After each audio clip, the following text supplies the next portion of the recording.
Bismillahirrahmanirrahim. Assalamualaikum warahmatullahi wabarakatuh. Selamat pagi pada anak-anak bapak semuanya.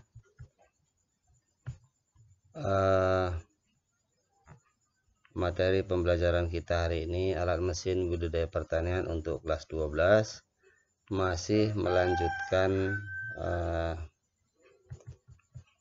materi yang terdahulu, yaitu keselamatan kerja alat penyemprot dan penghembus blower, ya. Itu dia materi kita yang lalu sampai pada halaman 162 ini.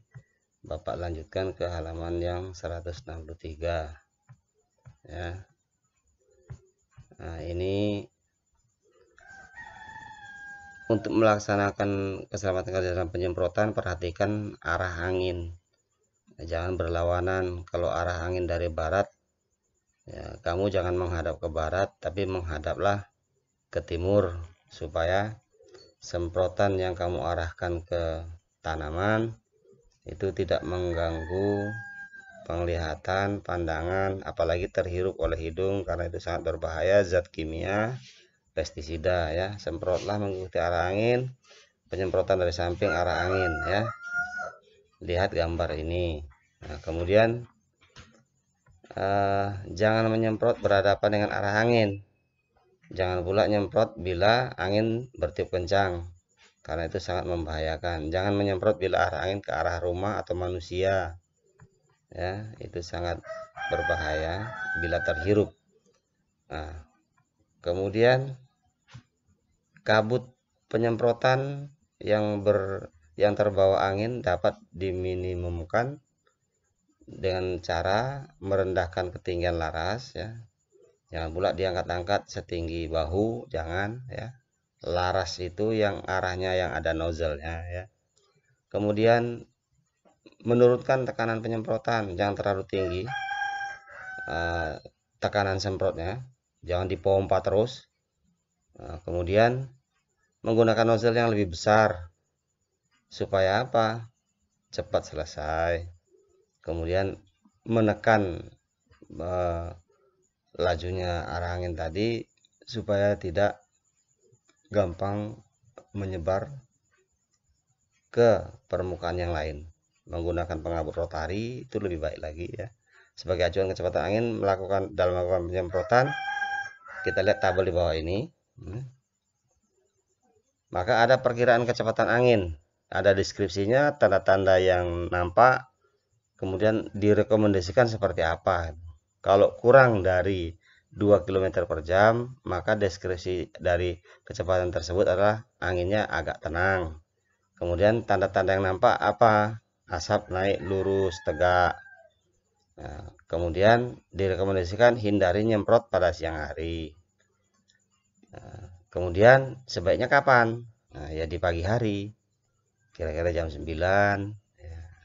Setelah embun tadi sudah tidak ada. Kemudian 2-3 km, ya, 3,2 km per jam itu udaranya ringan. Arah angin terlihat kalau ada asap.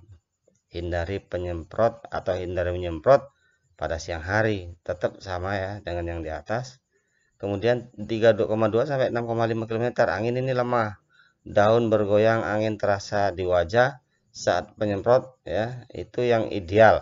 Itulah dia kira-kira antara jam 9 jam 10 pagi. Jangan menyemprot di siang hari. Kemudian di atas 6,5 sampai 9,6, ini anginnya halus, daun dan ranting gerakannya tidak konstan. Hindari menyemprot herbisida. Kenapa?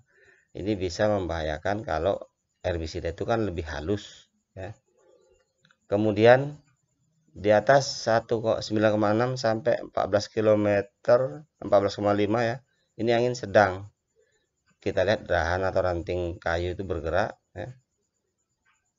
Kemudian debu berterbangan, kertas berhamburan. Kalau kita ada beberapa set tumpukan kertas, disarankan jangan nyemprot, karena ini arah anginnya bisa jadi berputar, ya. Jika nyemprot dekat dengan area rumah, dengan daerah rumah, maka lakukan pada pagi hari atau petang hari, pada saat orang ataupun hewan diharapkan tidak berada di luar. Nah, jangan nyemprot dekat atau dalam kolam, bisa mati nanti air yang ada, habitat yang ada di sungai atau di danau ya. Nah, setelah melakukan penyemprotan, maka apa yang harus dilakukan? Nyimpan bahan atau obat semprot. Ya, gunakan tempat bahan ya, jangan sampai nyimpannya itu dijangkau oleh anak-anak. Nanti kejadian ya, terminum atau tumpah. Maka simpanlah di tempat yang semestinya ya. Pakaian kerja juga harus disimpan, karena pakaian kerja itu termasuk obat semprot di satu tempat. Karena apa? Ada beberapa bahan kimia yang nempel mungkin ketika kita melakukan penyemprotan, itu nanti bisa membahayakan. Lihat gambarnya, ada tanda silang ya. Mana yang benar? Nah, itulah dia. Ini ada jangkauan hewan, ada seharusnya ditaruh di dalam kotak atau lemari yang tidak terjangkau oleh anak-anak atau hewan. Jangan gunakan bekas ya, kemasan lain kecuali kemasan aslinya ya. Itu contoh gambar yang di tanda silang. Tempat penyimpanan bahan obat harus aman, itu yang tidak terlihat ada orang menyimpan di dalam lemarinya. Kemudian penyimpanan jauh dari jangkauan anak-anak maupun binatang, itu lihat gambarnya. Nah, kemudian penyimpanan bahan obat semprot yang aman, gimana caranya? Ya, itulah pembuangan bahan obat semprot dan kemasannya. Buanglah sisa obat, bahan ya semprot dan plastik kemasan di tempat pembakaran sampah ya, insinerator atau galian tanah, kemudian dibakar biar aman lah pokoknya ya. Kemudian hancurkan. Nah, di sini jika dilakukan pembakaran perlu diperhatikan ya, jangan membakar yang mengandung air raksa, kadmium, arsen, dan sisa organik. Jangan membakar kemasan bertekanan, aerosol. Nah, itu bisa ada ledakan. Kalau terjadi ledakan sama kayak tadi ya, itu ada yang mengandung air raksa, itu nanti berbahaya. Orang biasanya kalau nggore itu menggunakan air raksa, seperti air yang ada di orang-orang yang sedang menggoreng emas ya. Bukalah semua tutup kemasan supaya kalau dibakar nggak meledak. Kalau meledak, kalau ada percikan batu apa segala macam bisa kena mata, itu berbahaya. Pastikan arah asap tidak melintas ke arah perumahan.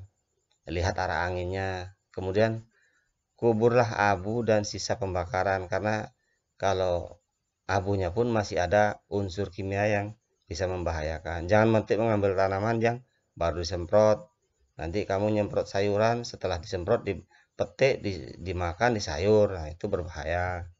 Sehabis melakukan penyemprotan sebaiknya langsung mandi ya, bersih-bersih. Nah, kemudian setelah terkontaminasi atau menyemprot segera mandi, maka pisahkan pada pakaian yang dicuci tadi, jangan dicampur dengan pakaian biasa, itu berbahaya. Nah, kesehatannya macam mana? Lihat yang pertama, penyerapan racun pestisida ke dalam tubuh manusia ya. Itu yang pertama. Pengendalian hama dan penyakit tanaman umumnya dengan cara meracuni.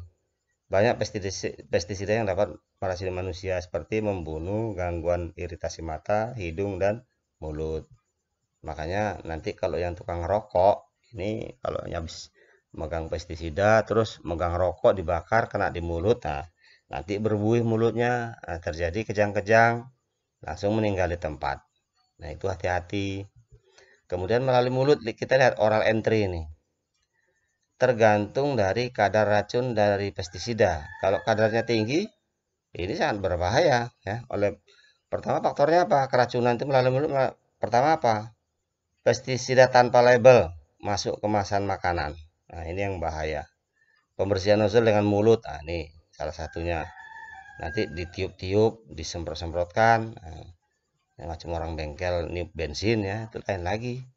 Menyedot pestisida dari botol dengan mulut. Nah, ini nggak boleh. Makan, minum, atau merokok saat bekerja. Nah, ini tadi yang Bapak sampaikan, yang merokok hati-hati. Nah, ini gambarnya